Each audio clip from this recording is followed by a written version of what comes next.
Characters. Signorel, a man approaching 40, brother to Arist and guardian to Isabel. Arist, Signorel's elder brother by 20 years, guardian to Leonore. Isabel, Leonore's sister, Signorel's young ward. Leonore, Isabel's sister and Arist's ward. Lisette, Leonore's maid. Valere, Isabel's lover. Ergast, valet to Valere. A magistrate, a notary. The scene throughout, a residential square in Paris. Scene 1, Signorel, Arist. Signorel. Enough talk, brother. Let's give our tongues a rest. And let's each live his life as he thinks best. Although you're my superior in age, and old enough indeed to be a sage, nevertheless I hereby notify you that I don't care to be corrected by you. That my own taste suffices to advise me, and that my own way of life satisfies me. Arist. Yet all condemn it. Signorel. Yes, idiots of your sort, dear brother. Arist. Thank you. What a sweet retort. Signorel. Since you won't drop the subject, tell me, do what these fine critics take exception to. Arist.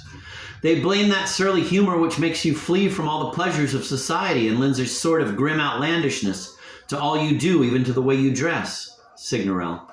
I see, I mustn't wear what clothes I please, but must submit to fashion's wise decrees.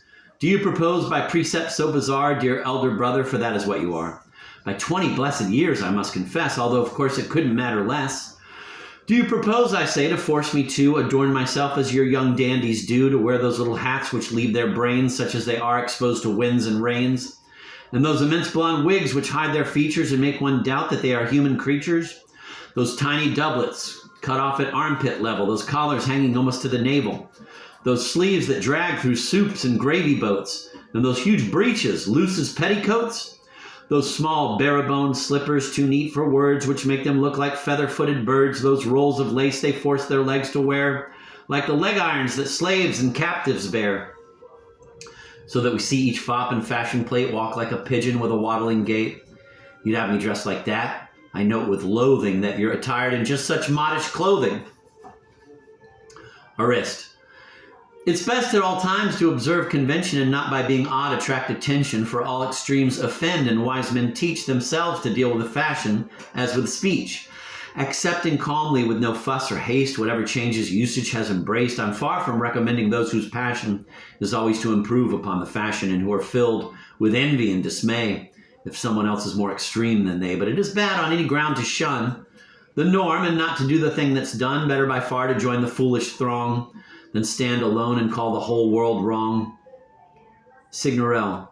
There speaks a vain old man who slyly wears a black wig to conceal his few white hairs.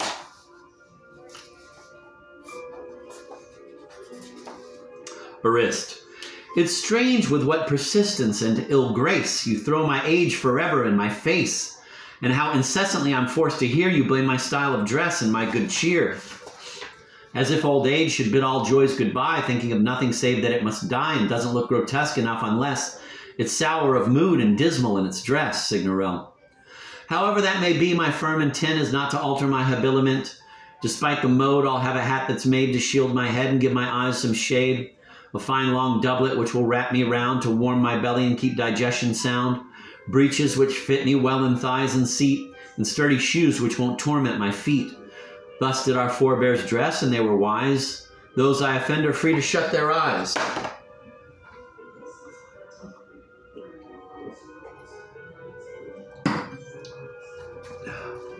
Scene 2.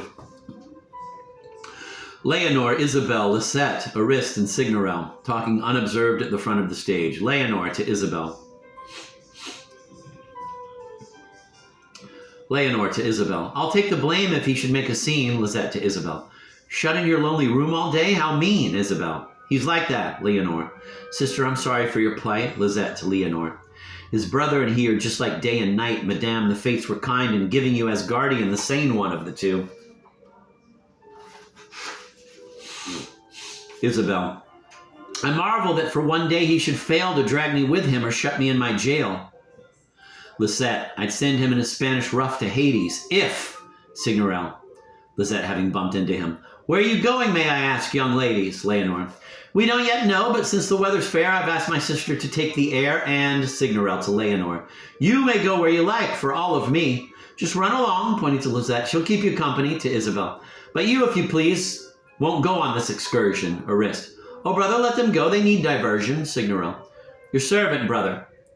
Arist. Youth must be permitted. Signorel. Youth, sir, is foolish, and age can be half-witted. Arist. With Leonore, could she come to any ill? Signorel. No, but with me she will be safer still. Arist. But, Signorel, all that she does I strictly oversee, thus honoring my responsibility. Arist. And do I neglect her sister, would you say? Signorel. Well, each man thinks and acts in his own way. These girls are orphans. Their father, our dear friend, entrusted them to us at his life's end, bidding us marry them if so inclined, or find them spouses of a proper kind. Thus we have ruled them with the double sway of father and husband from their childhood's day. That one, dear brother, you undertook to rear, and I took charge of raising this one here. Pray govern yours according to your views, and let me train the other as I choose. Arist. I think, Signorel, I think and firmly will declare that that's how we should manage this affair.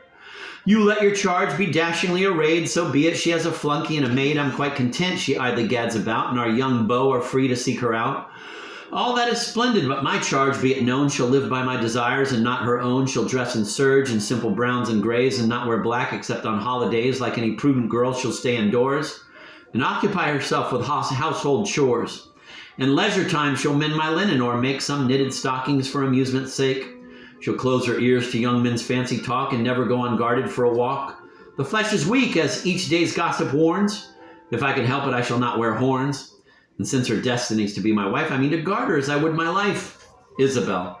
You have no reason, Signorel. Be still, you know you're not to leave the house without me. Had you forgot? Leonore. Oh, come, sir, Signorel. Madame, I'd rather not debate with one whose wit and wisdom are so great. Leonore. Are you vexed to find me here with Isabel? Signorel. Why, yes, because you spoil her, truth to tell. Frankly, your visits here disturb my peace, and you'd oblige me if they were to cease. Leonore. Well, shall I speak with equal frankness, sir? I don't know how all this may sit with her, but such mistrust I know would rouse my ire, and though we share a mother and a sire, we're not true sisters if the things you do day after day can make her fond of you. Lisette. Yes, all these stern precautions are inhuman. Are we in Turkey where they lock up women? It's said that females there are slaves or worse, and that's why Turks are under heaven's curse. Our honor, sir, is truly very frail. If we to keep it must be kept in jail. But do you think that such severities bar us, in fact, from doing what we please?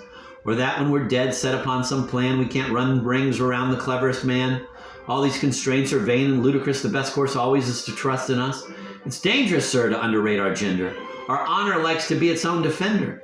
It almost gives us a desire to sin when men mount guard on us and lock us in. And if my husband were so prone to doubt me, I just might justify his fears about me.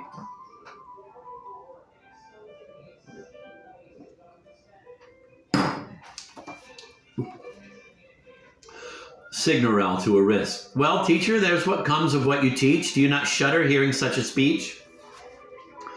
Brother, we should but smile at her discourse, and yet her notions have a certain force. All women like a bit of freedom, and it's wrong to rule them with a heavy hand. It isn't bolts and bars and strict controls that give our wives and maidens virtuous souls. No, honor keeps their feet on duty's path, and not our harshness or our threatened wrath. I say indeed that there's no woman known who's good and faithful through constraint alone. We can't dictate a woman's every move. If we're to sway her, it must be by love. And I, whatever curbs I'd put upon her, would not feel safe were I to trust my honor to one who was deterred from wronging me only by lack of opportunity.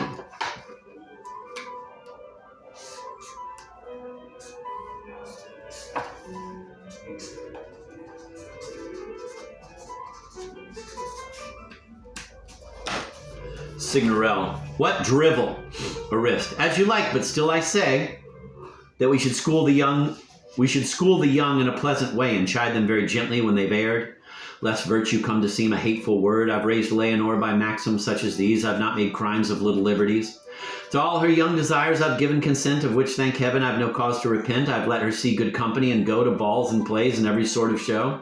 Such social pleasures being well designed, I've always held to form a youthful mind. The world's a school in which we learn to live by better lessons than any book could give. She's fond of buying gowns and bows and frills. Well, what of that?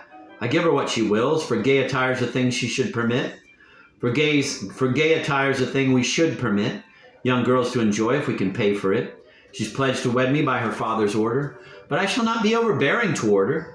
I well know that in years we're far apart, and so I free her to consult her heart. If the 4,000 crowns I yearly earn, my deep affection and my dear concern can compensate in her considered view for all the years which separate us two, then she shall wed me. If not, she'll choose another. She might be happier without me, brother, and I'd rather give her up than see her forced against her will to marry me.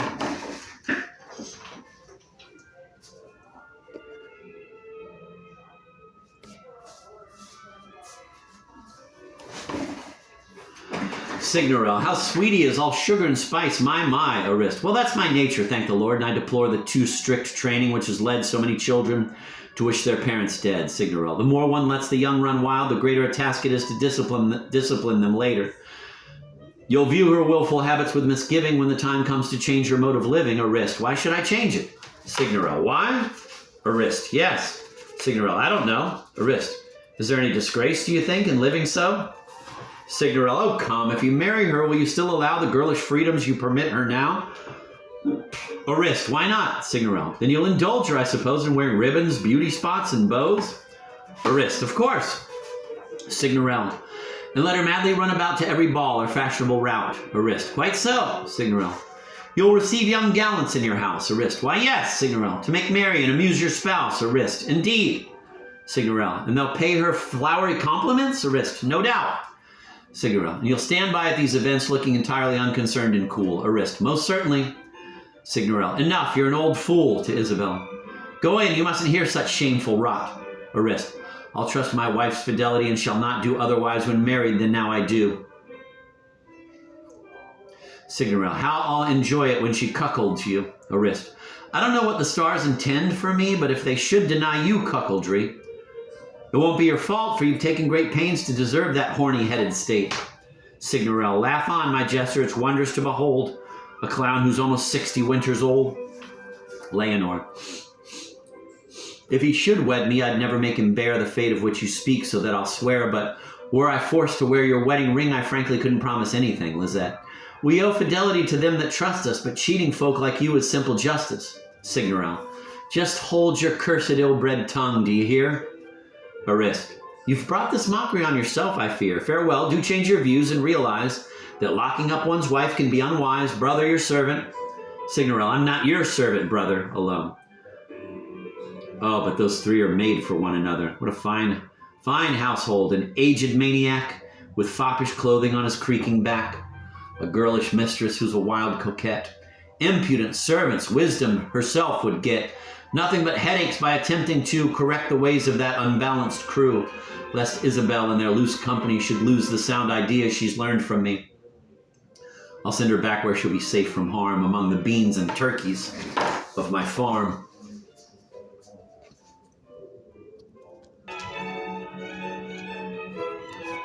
Scene 3.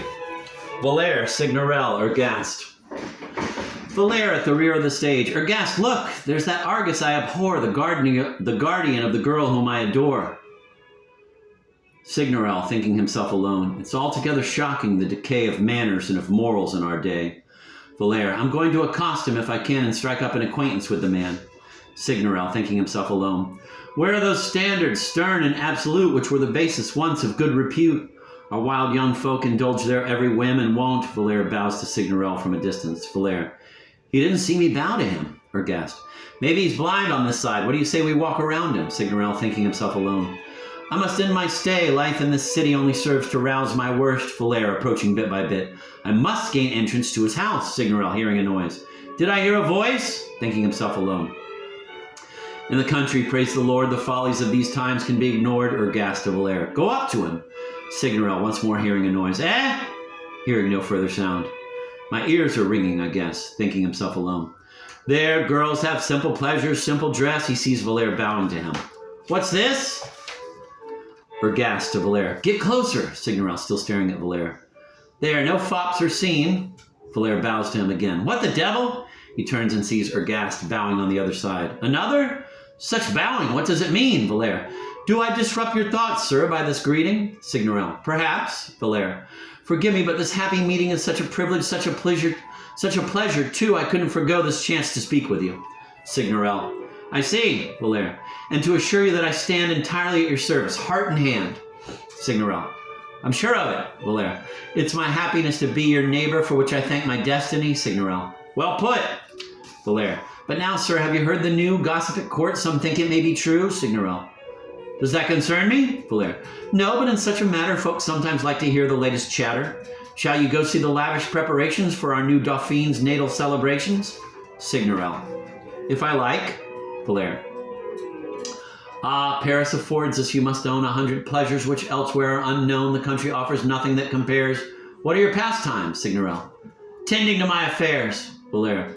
Still, one needs relaxation, and the brain from too much serious use can suffer strain. What do you do twixt supper time and bed, Signorelle? Just what I please, Moliere. Ah, sir, that's nicely said. A wise reply. We all should see life thus, and only do what truly pleases us. Some evening, if you're free of business, I'll drop by, if I may, and chat with you a while. Signorelle. Your servant. Scene 4. Moliere, aghast. Moliere. That crackpot, what did you make of him? Aghast. He gives gruff answers, and his manners grim. Moliere. Oh, I can't bear it. Aghast. What? Moliere. It irks my soul that the one I love is under the control of a fierce, sharp-eyed dragon who will never allow her any liberty whatever. Aghast. Why, that's to your advantage. The situation should fill your heart with hope and expectation. Cheer up, you have no cause to feel undone. A woman closely watched is halfway won, and a harsh husband or a crabbed sire is just what any lover should desire. I don't chase women. For that I have no talent, and I do not profess to be a gallant. But I've served woman chasers by the score who told me often that nothing pleased them more than meeting with those fractious husbands who come grumbling home and scold all evening through, those brutes who groundlessly mistrust their wives, checking on every moment of their lives and act proprietary and unpleasant when young admirers of their wife are present. All this, they said, is favorable to us. The ladies pique at being treated thus, and the warm sympathy which we then express can pave the way to amorous success. In short, if you have hopes of Isabel, her guardian's cranky ways may serve you well.